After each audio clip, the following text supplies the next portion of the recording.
नमस्कार। बुलेटिन की शुरुआत करते हैं प्रदेश की आज की सबसे खास खबर के साथ, क्योंकि प्रदेश के मुखिया यानी अशोक गहलोत आज अपने मौजूदा कार्यकाल का आखिरी बजट पेश करने जा रहे हैं। जी हां, इस साल प्रदेश में चुनाव भी होने हैं। चुनाव को देखते हुए इसकी प्रबल संभावनाएं हैं कि जादूगर के नाम से मशहूर मुख्यमंत्री अशोक गहलोत अपने पिटारे से प्रदेश को बड़ी सौगात देंगे। इस बजट की थीम बचत, राहत और बढ़त भी आम आदमी का ध्यान आकर्षित कर रही है। इसी थीम के जरिए सरकार आगामी चुनाव का ब्लूप्रिंट जनता के सामने रख सकती है। सीएम गहलोत पहले ही दावा कर चुके हैं कि योजनाओं के आधार पर ही उनकी सरकार वापसी करेगी। ऐसे में आज बजट में सीएम गहलोत बड़ी घोषणाएं कर सकते हैं। अपने इस दावे को और मजबूत वो करेंगे। बजट में कर्मचारियों को अलग कैडर, प्रमोशन, युवाओं को भर्तियों और आम आदमी को बिजली, पेट्रोल, डीजल, स्वास्थ्य सेवाओं का दायरा बढ़ाकर राहत दिया जा सकता है। वहीं बजट से एक दिन पहले सीएम ने बजट को फाइनल टच दिया। इस दौरान एसीएस वित्त अखिल अरोड़ा, सचिव राजस्व कृष्णकांत पाठक, सचिव वित्त बजट रोहित गुप्ता, सचिव वित्त व्यय नरेश कुमार ठकराल, निदेशक बजट ब्रजेश पाठक मुख्यमंत्री निवास पर तमाम बड़े अधिकारी मौजूद रहे। अब देखना ये होगा कि मौजूदा सरकार का यह आखिरी बजट जो आ रहा है उसमें कौन कौन सी बड़ी घोषणाएं होंगी और ये आम जनता को कितना लुभाता है।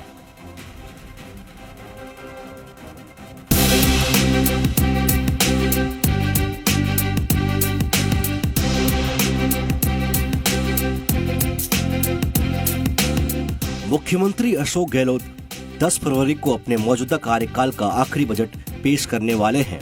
लिहाजा इस बजट में इस साल होने वाले विधानसभा चुनाव की झलक दिखनी भी तय है। तमाम दूसरे वर्गों की तरह कर्मचारी वर्ग भी इस बजट को लेकर आशान्वित है।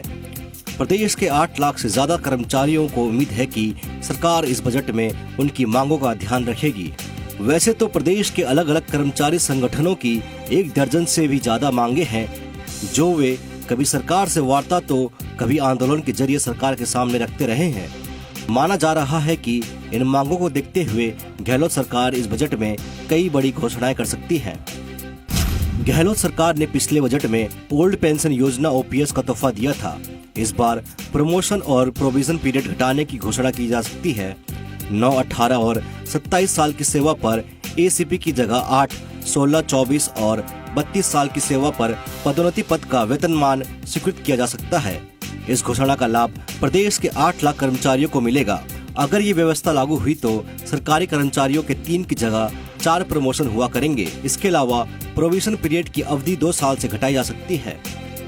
दूसरा ऐलान मंत्रालय कर्मचारियों को शासन सचिवालय के समान वेतन भत्ते स्वीकृत कराने का किया जा सकता है। इस घोषणा से प्रदेश के 55,000 से ज्यादा मंत्रालय कर्मचारियों को फायदा मिलेगा।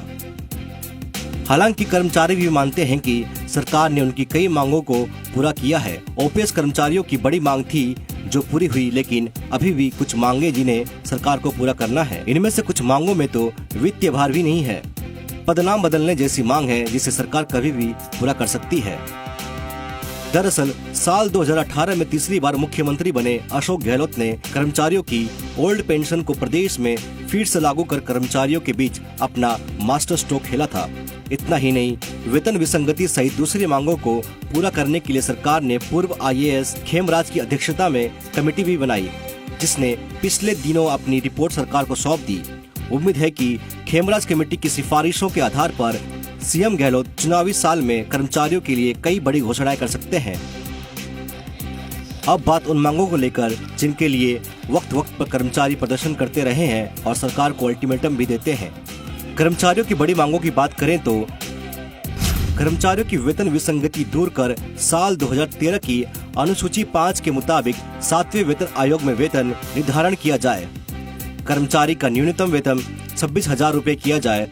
9, 18 और 27 साल की सेवा पर एसीपी की जगह पर 8, 16, 24 और 32 साल की सेवा पर पदोन्नति पद का वेतनमान स्वीकृत किया जाए। पारदर्शी स्थानांतरण नीति जारी करने की मांग। तमाम निगम बोर्ड सहित जहां पर भी ओल्ड पेंशन स्कीम लागू नहीं है वहां ओपीएस लागू करने की मांग। पेंशनर्स को पेंशन वृद्धि का लाभ 80 साल पर 20% देने की बजाय 65, 70, 75 और 80 साल पर 5-5% पेंशन वृद्धि की मांग। मंत्रालय कर्मचारियों को शासन सचिवालय के समान वेतन भत्ते स्वीकृत किए जाने की मांग। शिक्षा सेवा नियम 2021 से बीते 2 सालों से पदोन्नति रुकी है, उसमें आवश्यक संशोधन किए जाएं। कर्मचारी कल्याण बोर्ड का गठन करने की मांग। कर्मचारियों को 10% ग्रामीण भत्ता स्वीकृत करने की मांग। संविदा और निविदा कर्मचारियों को नियमित करने की मांग तेज हो गई है और अपनी इन तमाम मांगों को लेकर कर्मचारी और तमाम कर्मचारी संगठन खासे आक्रोशित भी हैं। यहां तक कि उन्होंने साफ कर दिया है कि अगर उनकी मांगों पर सरकार बजट में प्रावधान नहीं करती है तो फरवरी में जयपुर में विशाल रैली करेंगे। राजस्थान में कर्मचारी वर्ग भी बड़ा वोट बैंक है। जाहिर है चुनावी साल में सरकार उनकी नाराजगी मोल नहीं लेना चाहेगी। ऐसे में उम्मीद है कि सरकार का ये बजट कर्मचारियों के लिए बड़ी सौगात लेकर आएगा। ब्यूरो रिपोर्ट, जी मीडिया।